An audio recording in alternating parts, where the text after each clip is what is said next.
The second book in this group of general books, or Catholic books as they're known, is the book called Jude.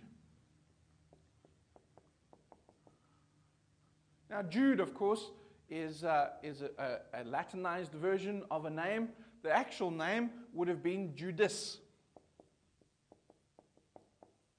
Judas or Judah would have been the name of the writer of this particular book. And we need to ask ourselves, first of all, well, who was he? Now, part of it is that even though it's ascribed to this person, we have no real connection with who he is. There's many Judases in the writings of the New Testament. There's many that were within the complex of the early church. But most people believe that this Judas is the same one that was the brother, or at least the half-brother in the sense of that, of Jesus, the earthly brother of Jesus. And it's the earthly brother of Jesus that became part of the early church and became a leader within that early church. And so we believe that that Judas is written to that person, or listened by that person. He doesn't say who it's written to. He doesn't give a connection with the audience. And so it's very hard for us to understand who is he writing to. Is he writing to a particular audience in a particular city or a particular place? Is he writing to Jerusalem, or is he writing to Rome? Is he writing to Jews or to Gentiles? The fact that he quotes so much from the Tanakh would give us an insight into the fact that most probably he is writing to people who do know something about Tanakh. And because they know something about Tanakh, again, we can assume that it's most probably Jews, at least diaspora Jews, Jews living outside of Israel. It's possible that he's writing to them because also of the content or the connection with the material itself that he's writing about. The content that he's writing about is particularly, again, about this concept of false prophets. Now, or false teachers.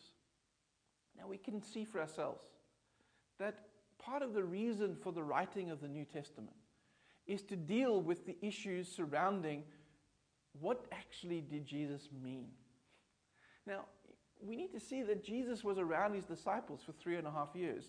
And then after that, his disciples began to teach and preach in the synagogues and so on. But immediately they believed that Jesus was coming back soon. They believed he was coming back soon. In fact, that he was coming back in their own lifetime. Now again, if Jesus is coming back in their own lifetime and all of history will be consummated at the end of that process, then why worry about theology? All that you need to do is to go out and tell the message about Jesus. The focus is therefore on conversion, much less than on discipleship. But of course, the longer that Jesus takes to come back, the more that begins to unravel. Because therefore they begin to realize that there's no use just converting people. We also need to be teaching them and directing them. And how can you teach them and direct them when in fact there's lots of different voices now beginning to teach different things? We see examples of this, for example, in the letter of Corinthians, where Paul writes to the church in Corinth.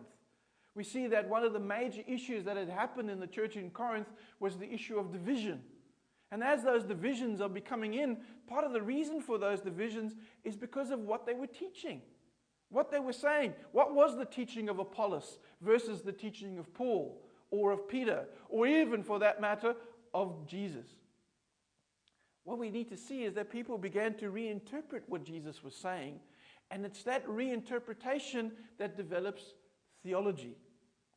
And of course, what had begun to happen was that as people began to discuss and began to think and began to ponder on the things of Jesus, so the answers that they were coming up with were different.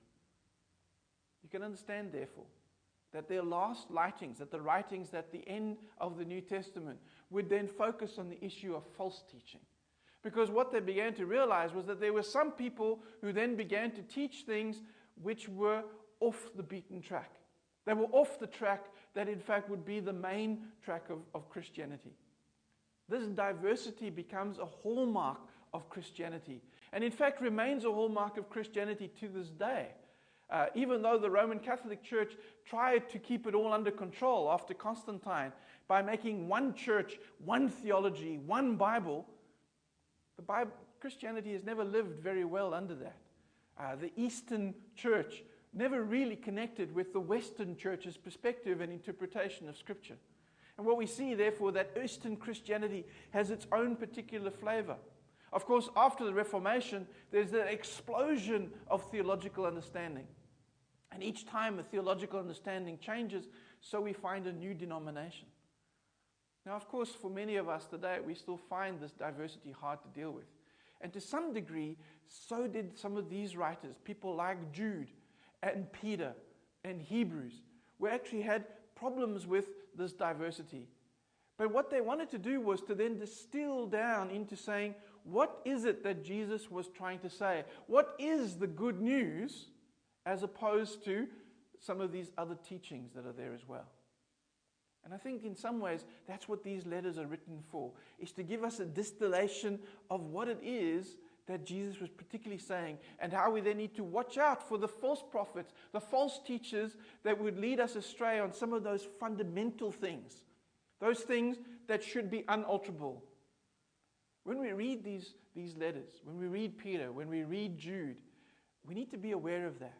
We need to be aware of the question in our mind needs to be, is that what are they trying to protect us from? Because I think so often what has happened is that even since the Reformation, we've actually allowed some of those things to actually creep back into the church. Those things that these early writers would have said was false teaching, not the teaching of Jesus at all.